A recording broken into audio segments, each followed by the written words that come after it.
Hello. Anybody there? Hello.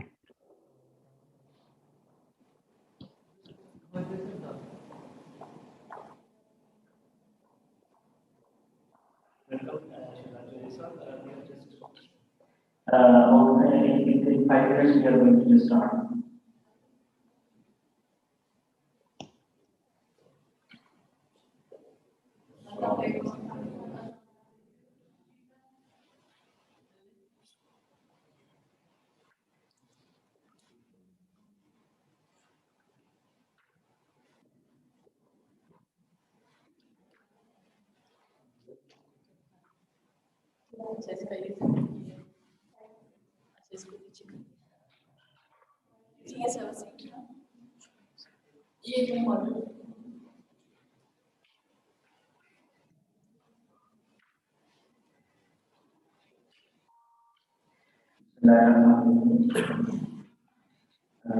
Ladies and gentlemen, we begin our program with recitation of the Quran.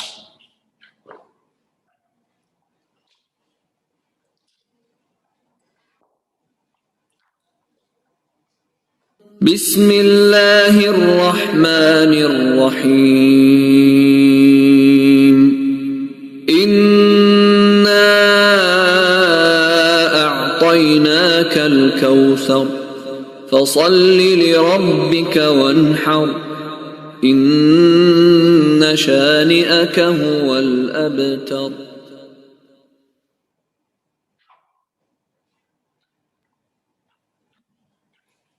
On behalf of the Institute of Indian Studies, I welcome all the participants in this panel discussion on Prime Minister's visit to Sri Lanka.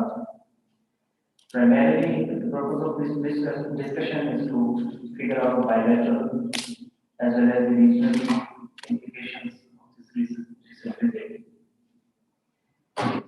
Note that this visit is timely, as the region is going through rapid geopolitical and geostrategic transitions that are redefining decades-old embedded networks of bilateral and multilateral relations in the region.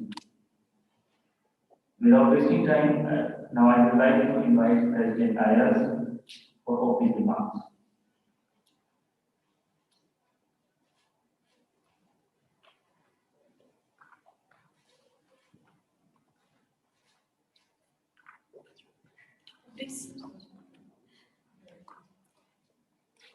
Bismillahirrahmanirrahim. Good morning and Assalamu alaikum. It's a pleasure on behalf of IRS to welcome you all to today's event. My special thanks to the panelists, those who are present in this hall, and the ones who are there virtually for joining us. The Prime Minister's visit to Sri Lanka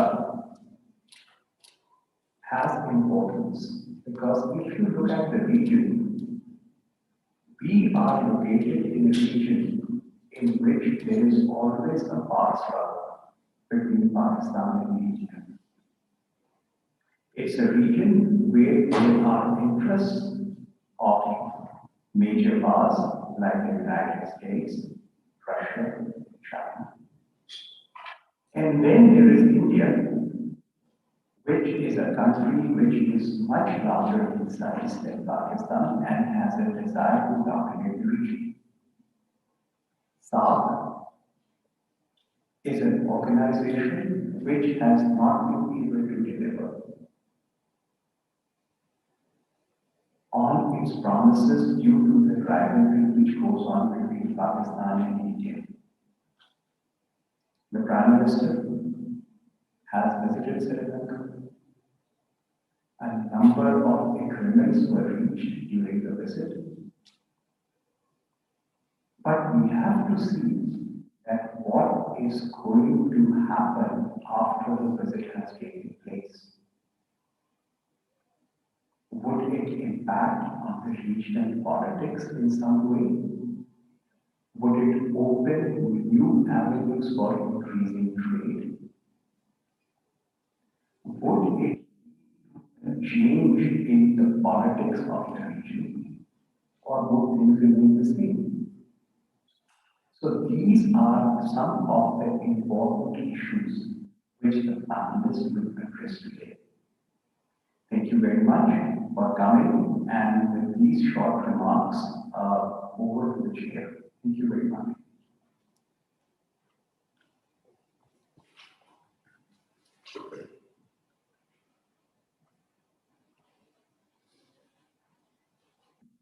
Thank you very much, Mr. Ilyas, for setting the tone to today's panel discussion.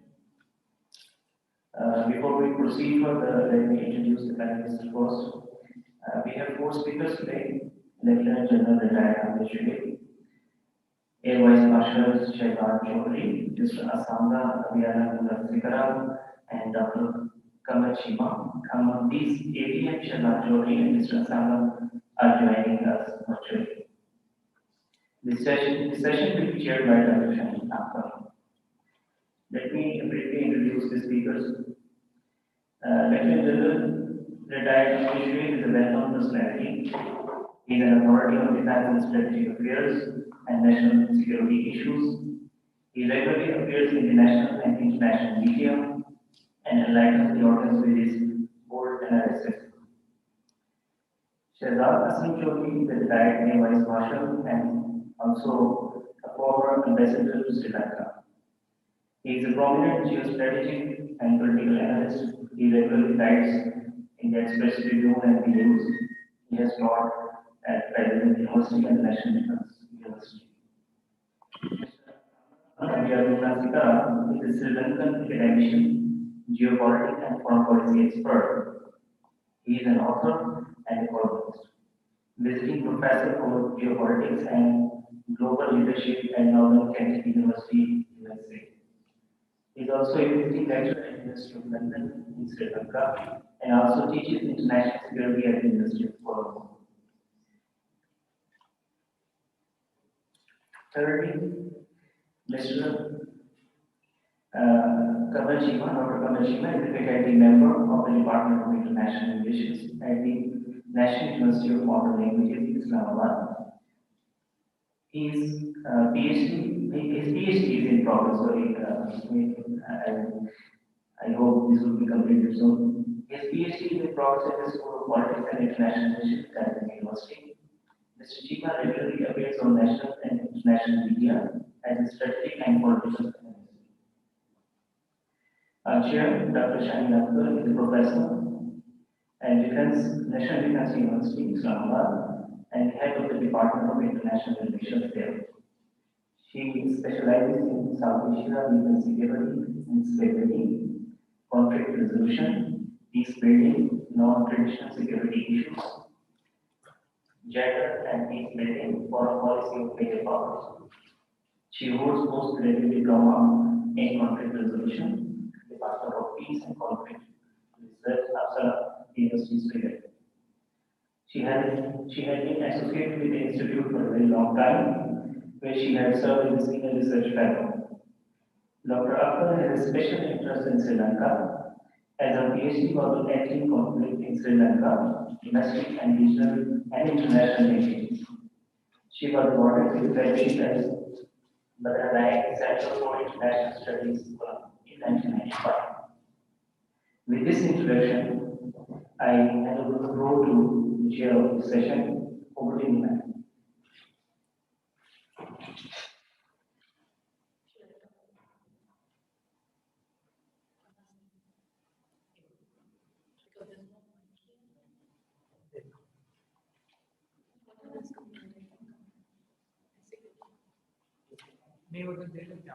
ठीक है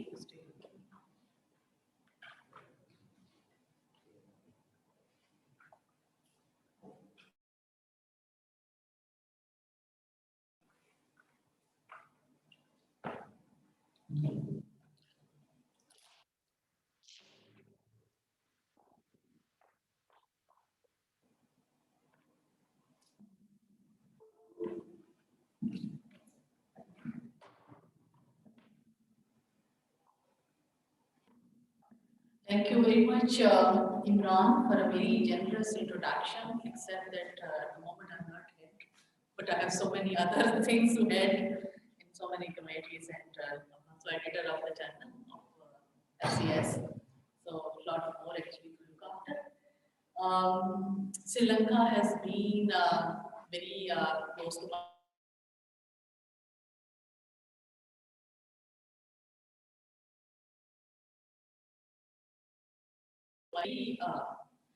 it was a great opportunity to be there, to know people, myself, and interact with all those who actually mattered in the South Asian affairs, and politics, and academia, and all that. So it will be like looking at the relationship where it stands. It is traditionally has been like a very close relationship in terms of mutual trust, and we have been actually helping national moments of crisis and lately increased emphasis on the neighborhood policy, reaching out to the neighbor. And it is to me within the larger regional context, yes, there are certain constraints that we are operating in, and we should be mindful how it really affects the relationships, especially when it comes to the Sri Lanka's limitation. But at the same time, having an independent relationship is very important. So there is a lot of opportunity built on the independent relationship. Especially we have FTA with them, and there's a lot of scope for tourism, and FTA can be expanded actually. So it is not that the defense cooperation, security cooperation, and there have been mutual areas of concern which have been focused on in this trip as well by the Prime Minister. So I think it's a great opportunity to rejuvenate those relationships and looking to more regional connectivity, regional cooperation, especially in the context of BRI, CPEC, which has been flagged as well. So with these words, I would like to invite our first speaker, and there's a galaxy of speakers with us, both from the academia and as well as the practitioners from the army, from the air force, and the journalists of area. So let me first invite the first speaker, Lieutenant General retired Amjad Sher. He has been already introduced. The floor is yours.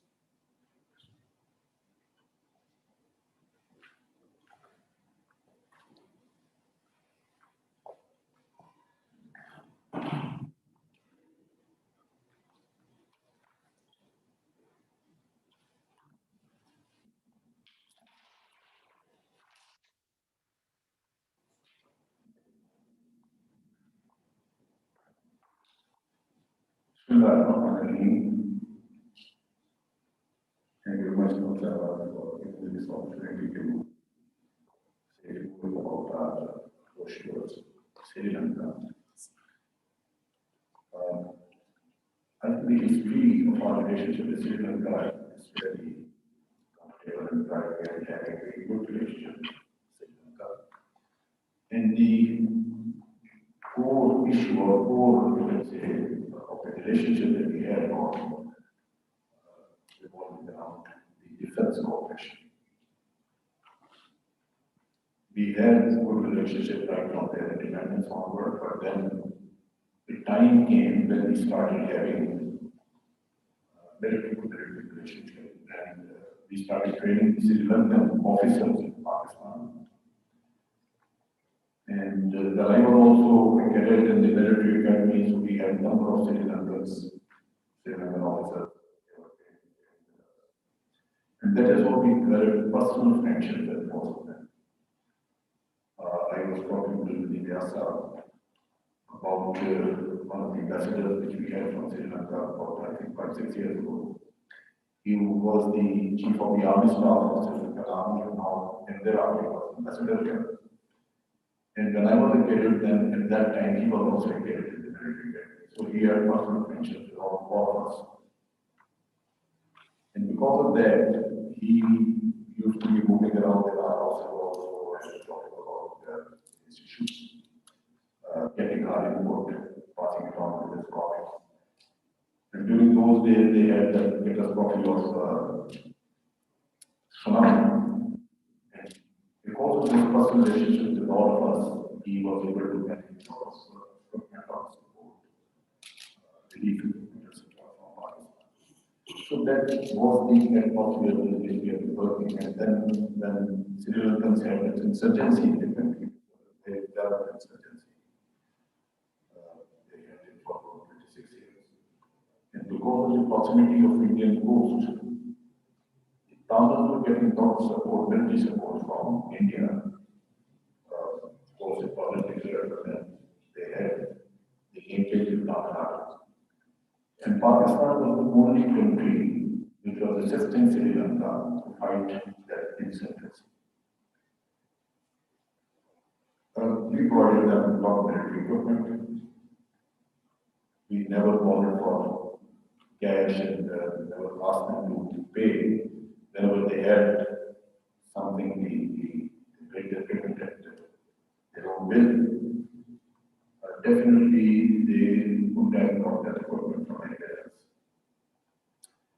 Now, the point is, there have been ups and downs in between, and those ups and downs were because Indian actually pressure on Sri Lankan government. And you could see that the previous government, they had difficulty in dealing with Pakistan because of Indian influence in that country. But the foreign policy limitations which Sri Lankans have, definitely they are playing more on this relationship with Pakistan than the limitations we have. In fact, we don't have any limitations. We would like to reach out. And our recent policy, which our foreign minister went out when visiting Sri Lanka, he said that our focus is now shifting from geopolitics to economics. So naturally, we are now reaching out to regional countries primarily for economic reasons. And for the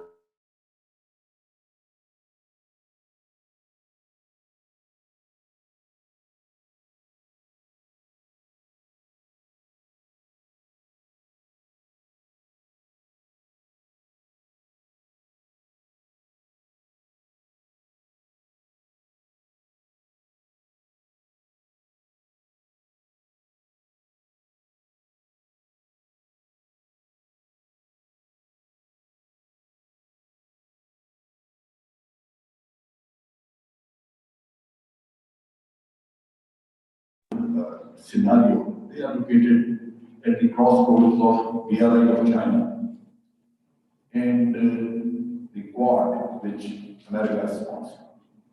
And suddenly, because of this thing, Sri Lanka has assumed a lot of importance, that Americans are also paying a lot of attention to it. And that is where they are also concerned because of the security challenges which are now coming up. They have a feeling that they have been left out and things have been decided over there by the Americans and Quad countries, India. And at the same time, there's a feeling that the security challenges which are going to develop, Cold War situation in the Indo-Pacific region, that can affect their own security. The mere fact that from 2009 onward till this day, something like close to 600 warships have called on the Sri Lankan ports. It's a huge number that the British ships are calling upon, and they have been, although that has been a good source of income for them because they have been charging them service charges. But you can well imagine that suddenly, for the maritime threat, they have become the focus of these things, where various navies are now calling upon the ports. Now, once this fellow John Conquer visited Sri Lanka very recently, the discussions that took place were primarily revolving around Indian concerns. So they wanted to get assurance from Sri Lanka that Indian strategic concerns or strategic interests in this region will not be threatened. They will not do anything which can go or which can be counter to the Indian interest. We need to say that they want them to make a decision whether they should be staying or continuing working with China, or they would shift their focus towards India. So this is a very difficult choice. And that is really also a problem. We have a close relationship with China. We are a very important part of BRI CPEC. And we have requested or offered the Sri Lankans that you should also join CPEC for the connectivity purposes. This will enhance your business, you will get access to Central Asian states. But on the other hand, they have international pressures which are pulling them away from CPEC. And for this reason, urban protocol which they have given to the Chinese have also become a cause of contention. The Indians are very suspicious about it, and the Sri Lankans they keep on assuring them that this port is being managed by the Sri Lankan Navy and we are taking care of everything. Your security interest will be looked after. So such like difficulties they are facing. Now, on the other hand, none of these countries is bothered about Sri Lanka's own strategic or security interests. Being a smaller country, they are left out and they will be facing threats from every direction and nobody is bothered. That is where Pakistan has been helping. They would like to reach out to Pakistan, China, and such like countries where they can utilize the Indian influence in their country, and they are very suspicious of Indians. India is pressurizing Sri Lanka to extend favors to the Tamils. There was a time in, I think, 1987 when India and Sri Lanka introduced an amendment to their constitution at the request of Indians. India negotiated and they made sure that they introduced the amendment in the constitution in which it was given that the Tamil population, wherever they are in majority, they will be given certain rights just to make them almost autonomous in their areas. And they will have a lot of facilities like any other place. But that could not be implemented because after 97, there was insurgency and they were fighting. And now once the city themselves fought them out, they have thrown them out. Now they are not interested in that amendment to be implemented. So naturally, India is pressurizing, and these people, Sri Lankans, are very suspicious that if they even allow a bit of economic cooperation with the Indians, they will put a foothold on Sri Lankan land and ultimately start extending their influence to the Tamils. So that way, opportunities are there, goodwill is there for Pakistan, but we have to see what we can offer. I mean, we have offered them the connectivity, that was the maximum we could do. We have offered them that you can invest along the CPEC in the economic mode, you can come and invest your money, you can extend your business there. We have also offered that we can work together on better technology. We can have our international technology parks, information technology parks. We have also offered that tourism, cooperation in tourism, Pakistan has a lot of opportunities in religious tourism. The point is that on one hand, I mean, cooperation in this area, we want to make sure that within the South Asian region, Pakistan is not isolated. Pakistan should be able to retain flexibility in all its work options to maneuver. Naturally, any country would like to have more friends. That is, of course, very important, but at the same time, during this period, where the COVID-19 has already destroyed the economies of most of the countries, economic development is your main focus. So for this reason alone, Pakistan has to make sure that we should create a lot of economic interest for the Sri Lankans in Pakistan. Once you put in your money, once you have that investment, once you start getting profits from a particular place, then it becomes very difficult for you to leave, because now it becomes your part of your bread and butter. So here I would say that the offer made is of course very good, sounds very well, but Pakistan should come up with specific roadmap. We should come up with specific plan, keeping in view the products in which Sri Lanka can step in. Unfortunately, Sri Lanka doesn't have a good history of developing government manufacturing sector. They are not there. Very little contribution there. But they have the services which they have been providing, and they have very well educated manpower. They have some raw materials also, and tourism, of course, has been their mainstay. So we have to work out a roadmap wherein each of these sectors where Sri Lankans have an interest or Sri Lankans can put in their chip in, they can chip in. That sort of thing has to be worked out. And once we have involved them in our own projects like CPAC, etc., then I think their interest in Pakistan will gain permanency. Otherwise, the Indian influence is so much. Not influence, I would say, the threat to their security is so, so real that they will not be able to do. For example, they say India first. There's a policy, India first policy, which Sri Lankans themselves have devised and they have started propagating to the Indians.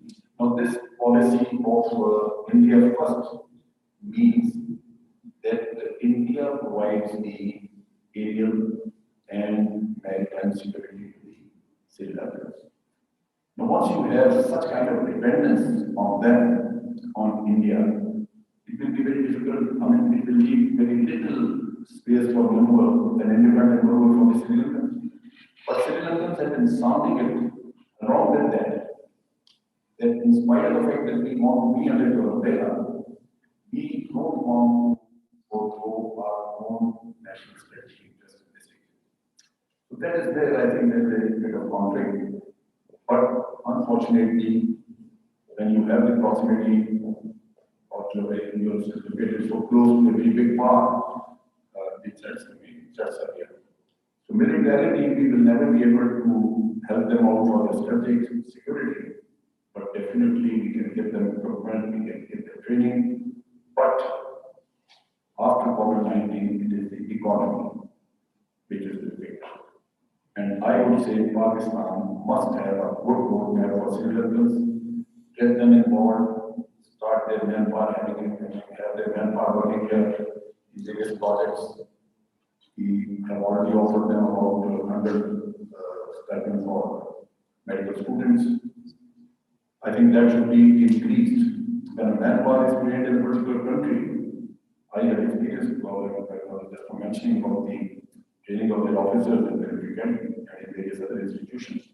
When you have the people being educated there or trained, that will give us a lasting interest into the Sri Lankan society, where you will be able to develop a particular understanding with people to people projects. So I think that should be the approach, and if we can create the commercial and economic interest in Pakistan, I think we are going to have a lasting relationship with this country. Thank you. In fact, you highlighted the importance of expanding cooperation that will exist there in different areas, from defense to economic cooperation, to political cooperation, even expanding in fact, one of the areas where we had listed was the gem and industry. Sri Lanka is too good in that, and they have been very little progress in that. So we can really expand, say, our economic cooperation in many areas, and Sri Lanka has learned to live with the dominance of India and its own, balancing its own geopolitical interests. So in the 80s and 90s, so was I think, the period, and we'll hear more from Asanga on that as well. So it is like how we really build on the say existing commonalities and areas of cooperation. Now I have the opportunity to invite a Air Vice Marshal Shahzad Chaudhry Saab. He has served in Sri Lanka as a High Commissioner, and he has his own experiences and on the Pakistan-Sri Lanka relationship. Over to you, Shahzad sir. Dr. Saiba, I hope you can hear me. Yeah, very clear. Great. Okay, excellent. Thank you very much for inviting me to speak on something that is very, very dear and close to me. I was posted to Sri Lanka as the High Commissioner in September 2006, and I left at the end of 2008, almost the beginning of 2009, when the coup de grace was about to be delivered. Now, that really might mean a lot of things to different people in the sense of my timing of being there. But yes, when I was there in 2006, September, and when I left in 2009, the war big started when I was there, the final phase of the war, and it ended when I left from there. Let me just quickly go on to some of the most important things that I think we must keep in mind when we talk about Sri Lanka. Sri Lanka is a very, very important trade route. It's an important trade route out of the Red Sea. Anything that goes to Singapore, to China, to Australia, travels through Singapore or the ports of Singapore. That's most important.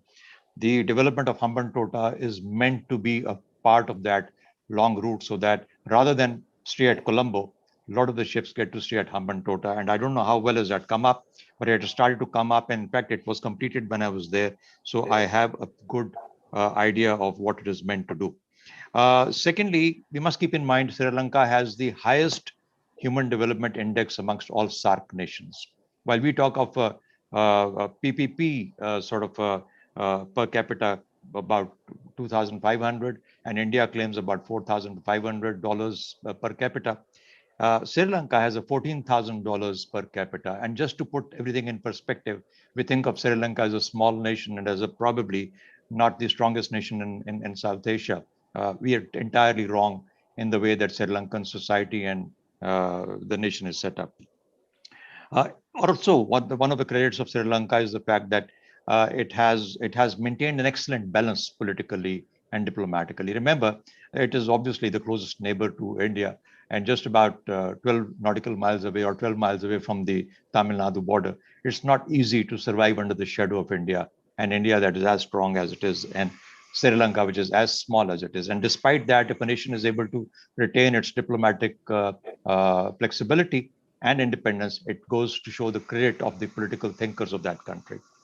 So I think I leave it there and quickly go on to a political affiliation. Remember, politically, Sri Lanka has always been the closest and very close to Pakistan. Not the closest, closer to Pakistan, very close to Pakistan, and historically as well as in the recent past. And I must talk about the fact that in 1971, for example, when India closed all our flights through India to East Pakistan, Sri Lanka offered its facilities for Pakistan to route through Sri Lanka. And that's not a small favor for Sri Lanka. Also, the fact that when Rajapaksas came about and came to power in 2006, as is currently the case again of Rajapaksas into power, this particular family and this particular way of thinking of this particular government of SLFP has been typically, if not entirely pro-Pakistan, it maintains a very strong balance of relationship between India and Pakistan. And that's not a small thing to do for any political party and any political system.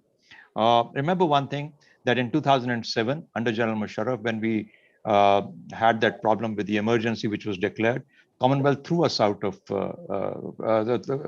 Commonwealth, Pakistan, because of the emergency of that time in 2007. Sri Lanka played the part in the next year and a half to get us back into Commonwealth. So that was the importance of knowing Sri Lanka in that perspective. Security, I think a lot has been said and noted. Remember, I also ended up in Sri Lanka as a part of a high-level delegation in 2000, which is, I went there as a High Commissioner in 2006. It was 6 years prior to that. And we found that the Air Force was entirely grounded. There was no Air Force, in fact, other than a few helicopters. And so the Pakistan Air Force offered its services to get their fighters back in there, train their pilots back, and to be able to get them become an effective Air Force. And in those 6 years, till the time I reached in back in 2006 as the High Commissioner, the Air Force was functional and flying. In 2006, of course, as I said, they were very much about to get on with the war. Uh, during my tenure as the High Commissioner, had the unique privilege of being briefed very frequently by the highest command of the Sri Lankan military. And I must give credit to them for their tenaciousness, for their clarity, for their strategic thinking, for all that they planned to eliminate the scourge of LTT, which had bothered them for the last 3 decades. And so they really cleared out Sri Lanka. I had like I said, the unique privilege and the access to highest political leadership and the highest military leadership at most times, which is very unique for any high commissioner. I think I take a great amount of satisfaction and an honor in the fact that I was respected in the way that I was. LTT got eliminated.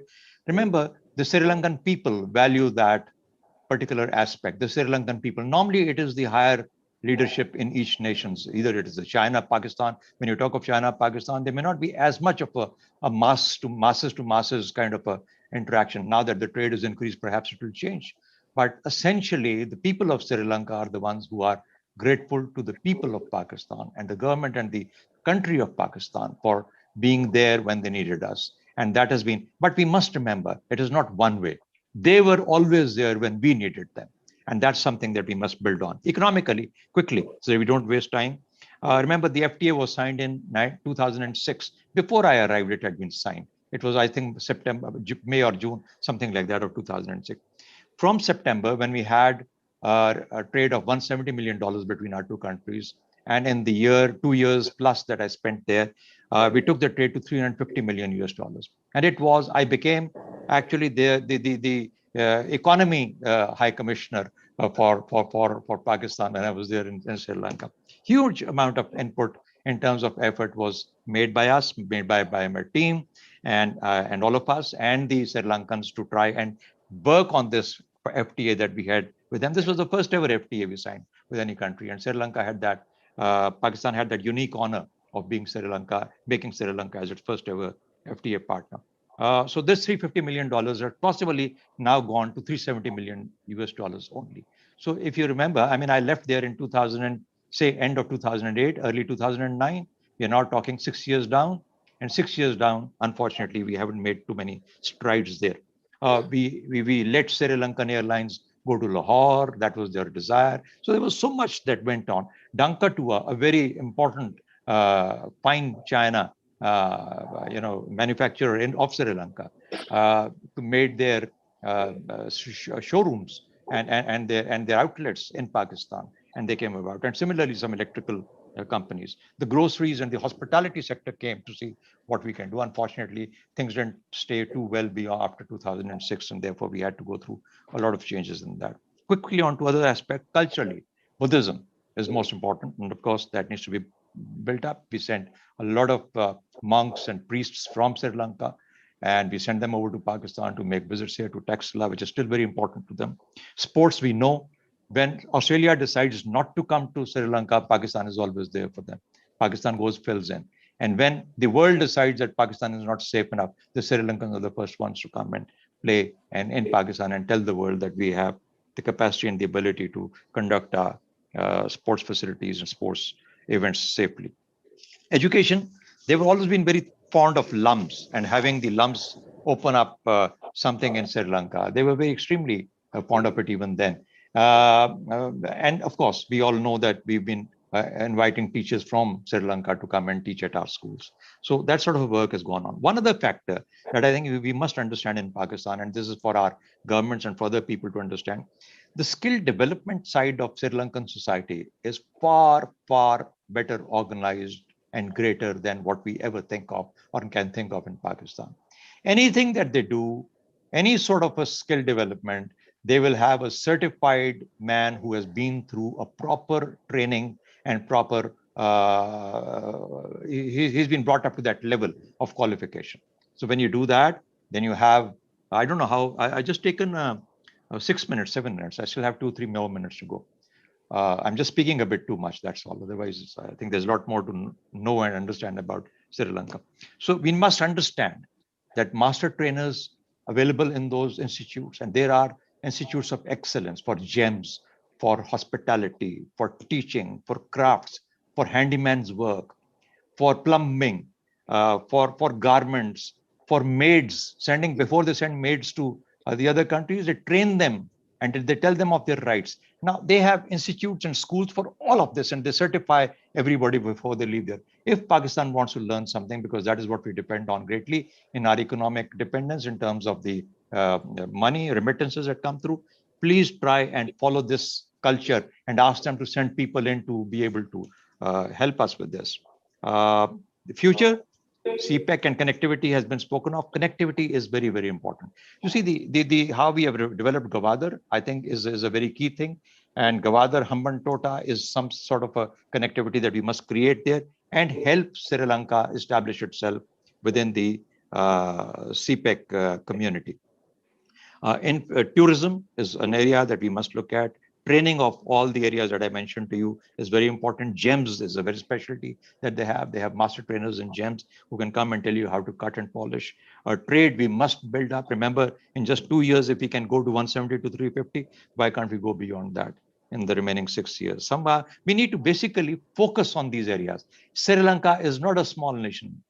When I was going there, somebody said, sir, Sri Lanka may not be too much on the radar.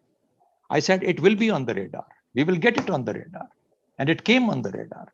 So you just need to focus, send the right kind of people there who can actually have the ability and the focus to try and make things work there. So Sri Lanka is not a dependent economy. It is an economy which is a participative economy. It can participate with you and help you build more and build better. I think that's an area that we need to work on. But it's been a pleasure and an honor to serve in Sri Lanka. And I think Sri Lankans are very special people. We need to value that. We need to understand that here in Pakistan. And they are not what we think of them. They are far, far better, cleaner, greener, and far more refined than what we think that they are. Thank you very much. Thank you very much, APM Shahzad Saab, sharing your own experiences, your own contributions, and they have been great. Especially also building on that, where we can go from here now. And Sri Lanka has a lot to offer to us in terms of its own experience, and also the area of cooperation that we can really build on. And especially when we have so much political commonalities and shared say trust and approaches, and we also realize each other's compulsion as well. But within that, we have lot that we can really build on. So from here, I move to say Sri Lanka actually, and invite Asanga Abe Gunasekara. He is a leading academic, Sri Lankan academic on geopolitics and foreign policy. Over to you, Asanga. It's a pleasure to have you on the panel. Thank you. It's a great pleasure to be with IRS panel, and I wish I had. I would like to give more time to Ambassador. It was a very interesting as well as very valuable inputs that you shared, Ambassador Shahzad. Thank you. You're someone who understood Sri Lanka very well. Yes, let me sort of quickly share some of the points that I would like to sort of discuss about the Prime Minister Imran Khan's visit. Quickly, if I sort of look at the entire visit, I think it was a very successful visit. Prime Minister's visit was the first after pandemic has hit the island nation. So it was a significant moment when it comes to receiving foreign delegates as well as the head of state. So the first head of state visit was the Prime Minister after the pandemic. So we are going through a difficult time in Sri Lanka when it comes to economy because of the pandemic. And prior, we had the Easter Sunday bombing because our tourism sector has been hit really badly. And what was expected, revenues were all lost. We haven't made any progress in those areas. The remittances, yes, we managed to have the remittances. So the economy is not in a good shape at all. And so at a time like this, Prime Minister's visit is is significant and is really important. And it has helped nations like Sri Lanka. As you know, Pakistan and Sri Lanka geopolitically, really important nations, geostrategically located. Pakistan with 4 borders, bordering India, China, as well as Iran, Afghanistan. Is a very strategic, important country when you look at, again, Sri Lanka, geostrategically located in the Indian Ocean, a significant location. As Ambassador really clearly mentioned that he predicted that Sri Lanka will be in the radar. And you can see that Sri Lanka is in the radar right now because of mainly because of a Chinese port discussed in the Western arena. But before that, I think strategic significance of Sri Lanka was understood by many diplomats, as well as clearly understood the value of Sri Lanka's geostrategic position. So the geopolitical challenges both countries face are quite similar. If you look at the be it from the Chinese sphere or Indian sphere of influence, or from the Western sphere or US sphere of influence. So my new book, The Conundrum of an Island, basically discuss these spheres of influence, and there's about 10 times I have referred to Pakistan. The importance of Sri Lanka-Pakistan relations in this. Nations like Sri Lanka and Pakistan are given binary choices, and certain nations do pressurize Sri Lanka on making on choices between larger mental maps they have designed. China to be BRI, or US to be Indo-Pacific. So my sort of thoughts on this is be with the middle powers, go with the middle powers, and align more with the middle powers. As Lieutenant General clearly mentioned in his, I clearly agree with him. Balancing was Sri Lanka's, we've been in the non-aligned posture in our foreign policy. So balancing is part of our foreign policy that we have to work on. And I see challenges for nations like Sri Lanka on balancing. So what Prime Minister Khan mentioned, one of the significant points is that CPEC and Hambantota connecting these Chinese infrastructure projects are really, really important. I think that's a very important comment that he made. But while you connectivity, you would have to work on regional security architecture. It's really important because what you see is a tremendous amount of security tension bill saying that we are surrounding India. There is these Chinese projects are surrounding India. Be it the submarine visits to Sri Lanka, or be it the maritime domain security. So I think absence of a regional security architecture gives sort of space for this sort of instability coming into countries, as well as not so conducive, creating a not conducive environment for these projects to prosper also. Now, even Hambantota, recently the chairman of the Port Authority, General Dayaratnaka, mentioned there's not much of progress in Hambantota, according to him. There should have been more progress if there was connectivity. Prime Minister Khan mentioned was absolutely correct. Sri Lanka's connection to, if you look at it, the Central Asian, through the CPEC, Central Asian nations, is something that Sri Lanka could explore. I mean, during my recent there was a visit to Kazakhstan, that I found that there is a lot of opportunity that Sri Lanka could do with nations such as Kazakhstan or Central Asian nation. But through Pakistan was a great suggestion. CPEC, investment in CPEC is a great suggestion. Buddhist tourism, which he mentioned, I would like to mention, it's clearly an opportunity that is there, which is the Gandhar region. And that's something that we could look at. And also the bilateral trade As Ambassador Shahzad clearly mentioned, we haven't done much, unfortunately, the two nations. I mean, 1 billion, we could have achieved 1 billion several years ago. I mean, if you, because both the nations have the capacity, the manpower, the infrastructure that is required right now.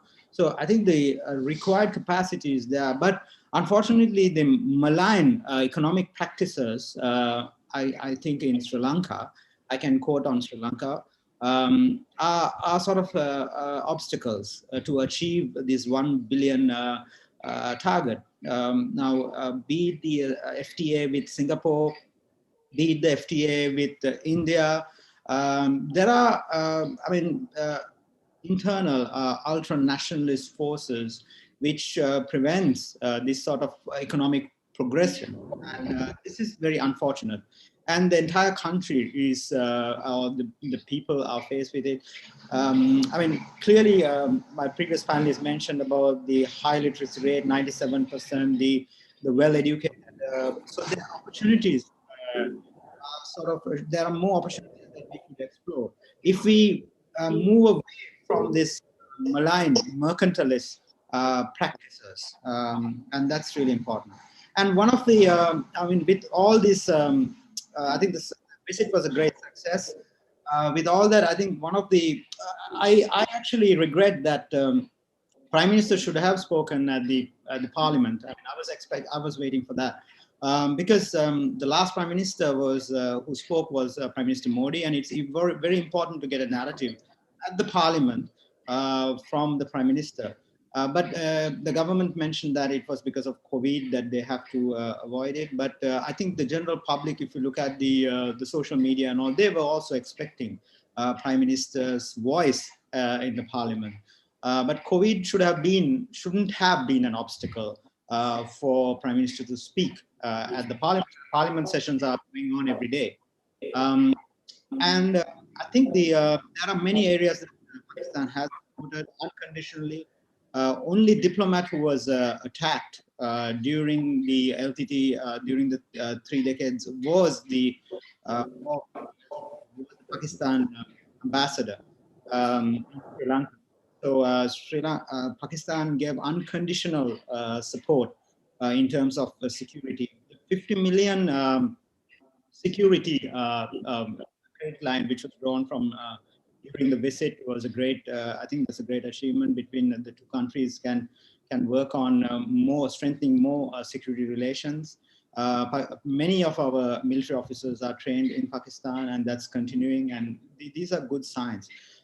What Pakistan could do is strengthen Sri Lanka on the maritime domain, also on basically on the as a maritime nation, Sri Lanka requires much support right now when it comes to maritime surveillance, when it comes to because of the, I mean, one of the largest terrorist attack we faced was the Easter Sunday bombing, and this is a serious issue. So be it the terrorism, countering terrorism. So there was support that was pledged during the visit. So these are great signs. I think they need to be sort of more institutionalized, such as the trilateral, which was signed recently between India, Maldives, and Sri Lanka. So institutionalizing these, I mean, what we have is really important. But because South Asia is a region, as I mentioned earlier, with the absence of regional security architecture. So unilaterals such as Pakistan, Sri Lanka could work on and really well. And so these are areas that we can focus on.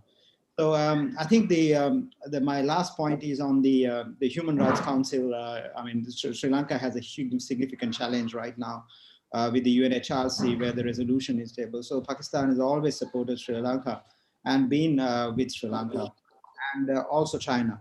So I think the importance here is to understand some of the structural issues also of the country, not I mean, year by year, not looking at year by year, but long-term solutions.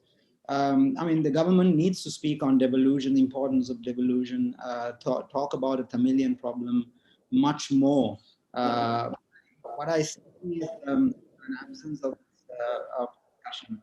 So it's really important that Pakistan could help Sri Lanka find solutions in these areas, and sort of not only supporting at the international area, but also to support, as you have supported to crush the rebels.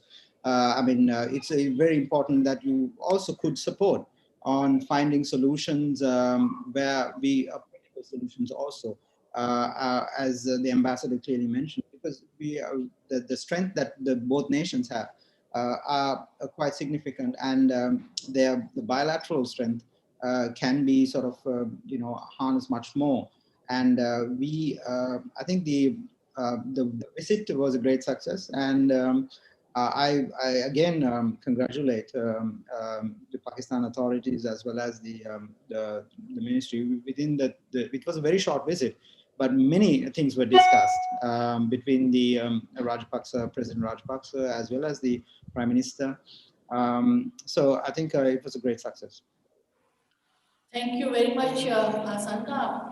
You really covered a lot of ground, and very interestingly, while geopolitical location of Sri Lanka is a great value, great asset for Sri Lanka, but it also creates a lot of compulsion, geopolitical compulsion, and which has more to do with the absence of regional security architecture.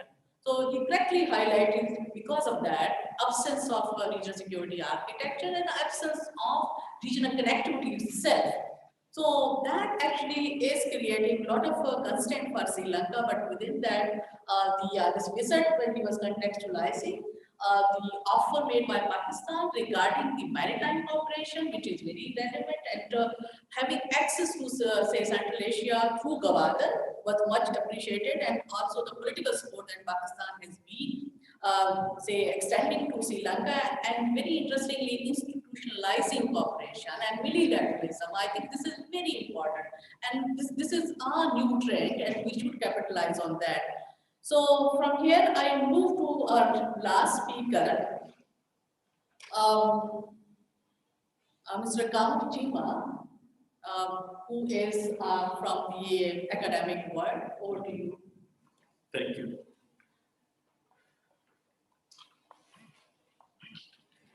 Thank you, Doctor, and thank you, Institute of Regional Studies.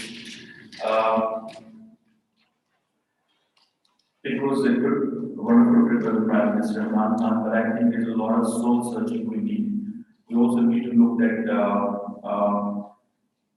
how we have to reframe so much of us. Many things have been said, the judges have, there was Marshall and the people here, but I have a little different perspective on few things, and one that should be incorporated when we deal with the regional countries and when we deal with both forwards. I think I hear a lot of Indian media, so I look so many things. What is their lens to view things? For example, when it comes to narrative construction, there was a time when the Indians were supporting the rebels in Sri Lanka. They were supporting the non-state actors there. They were violating the sovereignty of Sri Lanka. They were not respecting the boundaries of Sri Lanka. And they were, in Tamil Nadu was a place where they were training the rebels, and that was the place where Indian Prime Minister was killed by them. So today, Indians tell us that, look, you are supporting the Taliban, you are supporting the non-state actors, you are supporting Afghanistan. I think we have to put the perspective correctly. It was the Indians who supported the non-state actors. And they give us a lecture that, oh look, Hillary Clinton, the former Secretary of State, once said that if you will grow vipers at your backyard, they can bite you. So Indians grew vipers at the backyard, and actually they lost the Prime Minister. So don't give us lectures. Such kind of a narrative should have in our academia, in our society. We need to tell them that to the Taliban, whom with the international society is dealing, they are the legitimate partners. They fought with them, but they're also the legitimate partners.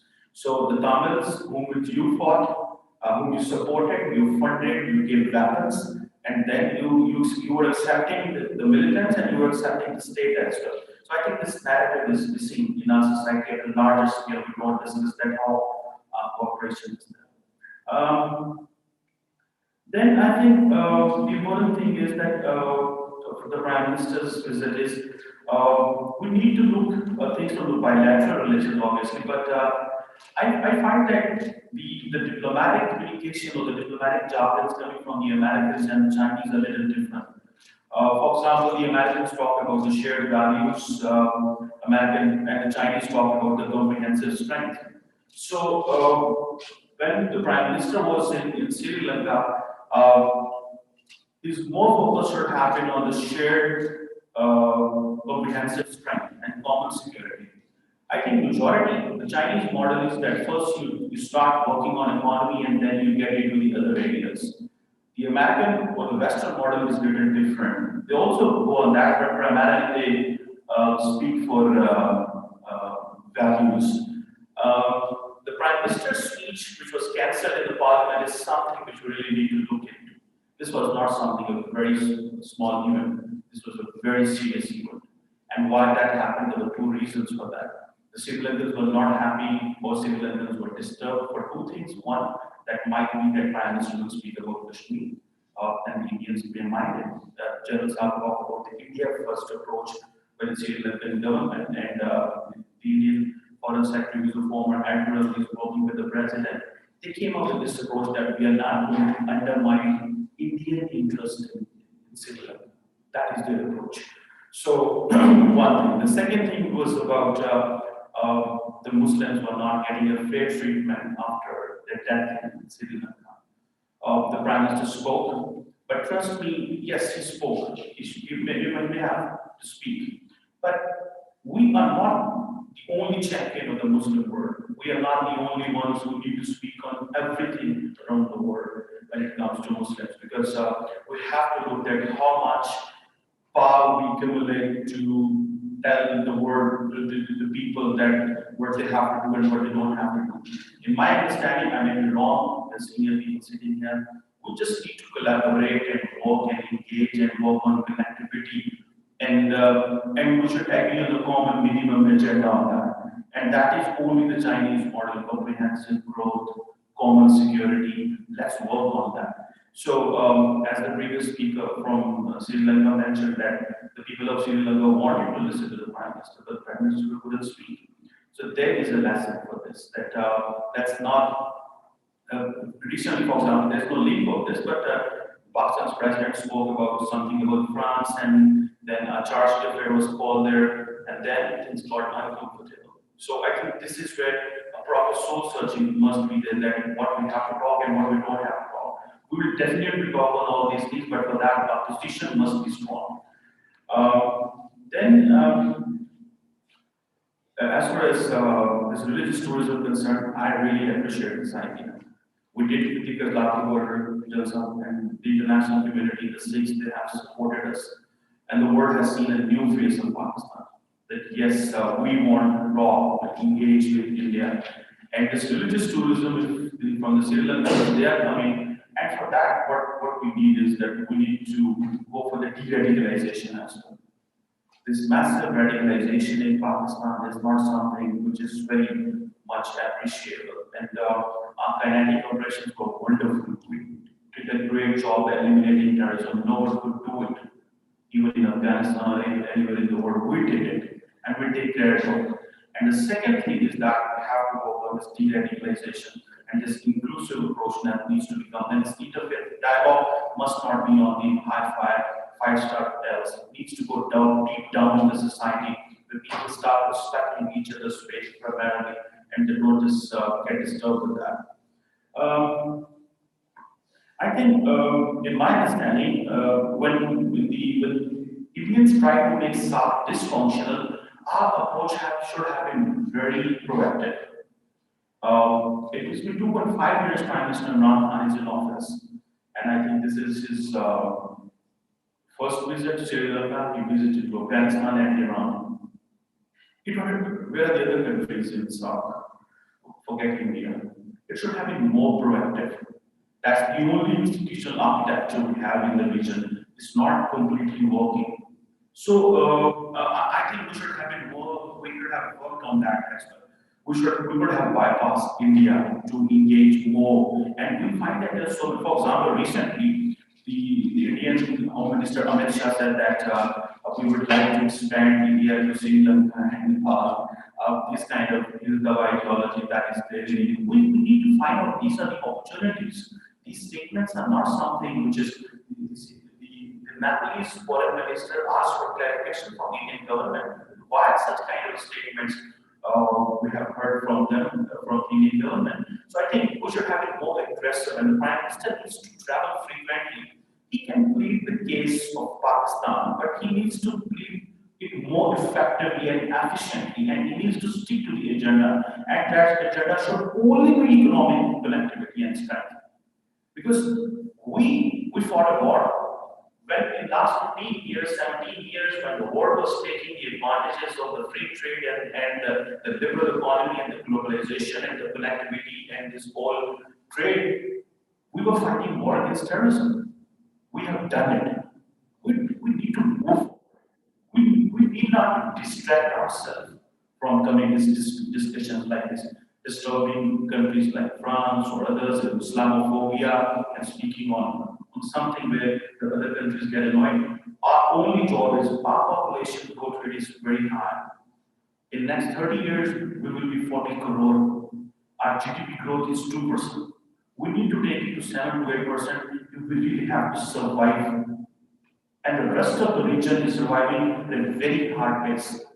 So if we really have to move forward, the only thing I can recommend and suggest as a student of politics, as a the government, is only focus on economy and forget everything else. So coming to one last more point. I think in Pakistan's foreign policy debate, and particularly the Prime Minister's visit to Sri Lanka, I think one thing I miss in Pakistan's foreign policy discourse is, Jalsa mentioned it, there is no discussion of Indo-Pacific. We even do not know what's happening in Indo-Pacific. There is no discussion in Pakistan's foreign policy discourse. Asia-Pacific, known as the most connected region, where the Americans started looking into Asia-Pacific in 2011. The Japanese Prime Minister Shinzo spoke at the Indian Parliament in 2007, and Modi is giving him an award for that right now. The French have introduced their doctrine for Indo-Pacific, the Germans, the Dutch, everyone. The British, in recent G7, which happened in Munich Security Dialogue, which was the British Prime Minister was hosting, he talked about the transatlantic war. Even the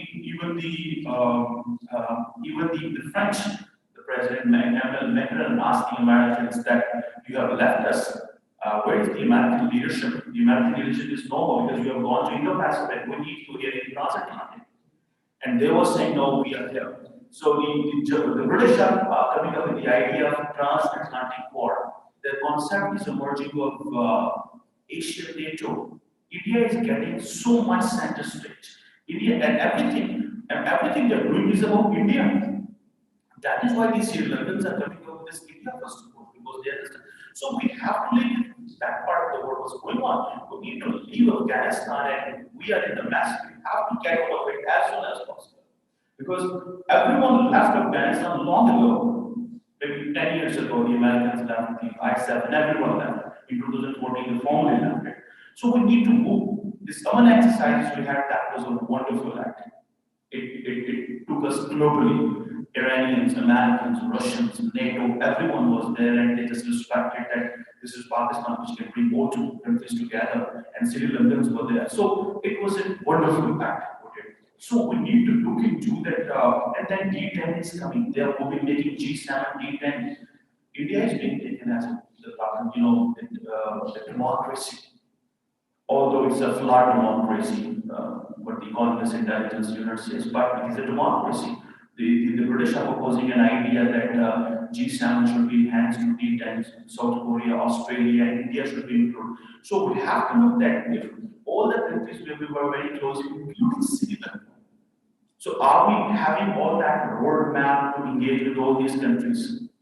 So I think we will have to work very carefully, actively, ambitiously if we really need to Do we really have to compete with India? We really need to engage our regional partners. We have, and one last one, which I keep saying, we will have to come out of all this domestic debate. We talk too much domestically and we talk too less globally. We don't know what's happening globally, but if you just go on Pakistan television, all the televisions, 99% they talk about domestic politics, and they don't even tell what's going on in India, Afghanistan, Nepal, Sri Lanka, even our region. So we have to go globally. This approach needs to be taken. We supported the international community in fighting war against terrorism. That was very understood. We are capable of fighting a war. They used to say that, oh, look, their nuclear weapons are dangerous. We told them, no, they're not. We can do everything. The last thing we need to tell the international society that we are progressive, we are pluralist, we believe in inclusiveness, and we are not for any extremist ideology. Thank you very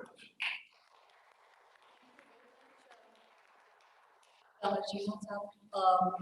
For your say contribution is fairly broad, like we're looking at starting from the soul surgery to really broadening the foreign policy agenda of Pakistan and to bringing that discussion into our say own media channels. I tend to agree with that. There has not been really much say focus on that. There are specific issues which really capture more space and revitalizing SARC and also say focusing on this Prime Minister's speech, which did not happen actually in the Parliament, Sri Lankan Parliament. We heard Asanga being very supportive and they were actually looking forward to listen to him, his voice. In the Sri Lankan Parliament, maybe there are more opportunities in future. We know we are coming out of the COVID time, and this was first visit. And Asanga also said that anyone from as a head of state that they received after the COVID. Focus on economy is very important, but how we really go about it. Preparing the agenda and all that, you have to really work hard on that. So it's a fairly broad, say, content that he covered. So from here we move on. Okay, we are concluding the conversation. I think it was like a very fruitful conversation on Pakistan-Sri Lanka relationship, and we had say viewpoints and sharing of experiences from the practitioner as well as from the academia world. And there's one thing that is shared by all the speakers is that there is a lot of potential between the two. Not only say building on the say economic commonalities or relationship or security relationship, but also people to people, tourism, sport, educational exchanges. The thing is that how we can really expand on that. India factor or the geopolitical say limitation, which I started with, have this own say impact, but we have to really navigate that, and Sri Lanka has been doing that. It has been a non-aligned country throughout and doing fairly well in diplomacy, I must say, and also economically. Now, say, standard between the Indo-Pacific and the BRI, I think they are maintaining a very good, very fine balance. If you look at their policy, here in the Indo-Pacific, I would say that in Pakistan response is actually, we are part of a CPEC or larger BRI. You see, we are here, and the very fact that CPEC was driven by Indo-Pacific strategy is that we are actually indirectly very much a part of the larger strategy that is being played in the say Asia Pacific, and where obviously world power transition is being played, and India has got a role as being expected by the Americans and other Quad members. So that is a reality that we have to live with. But then we have China and China-led BRI and CPEC, offering a lot of opportunity to all the South Asian states, more so to Pakistan. So it is like how best we can make use of that. So that's a lot of possibility, I would say, bilateral possibility to expand the regional connectivity, maritime cooperation, I think, especially the connectivity between Hambantota and Lower. I think this is something which we need to really build on in fact, and there's a lot of scope in that. So with those words, I would like to bring this conversation to an end. In fact, there was a question answer session as well. Imran, what do you say? Actually, we are Sorry. running short of time. I request all the participants who want to ask a question, they can ask a question for the question of the Okay. So in the end, I would like to thank all the participants, especially the Lieutenant General Abhishek, APM Shahzad Aslam, as he has to leave, for a while, but he has made a commitment to join us. Thank you, Mr. Asanga, for being with us for the second time. We really enjoy listening from you. Thank you, Mr. Kalachima, for your comprehensive talk. And thank you, Dr. Shaheen, for chairing this session. And we appreciate your kind acceptance of our invitation every time we forward you. Thank you once again. And in the end, I request all of you to please guide us over the refreshment being served on the terrace. Thank you, Ramon.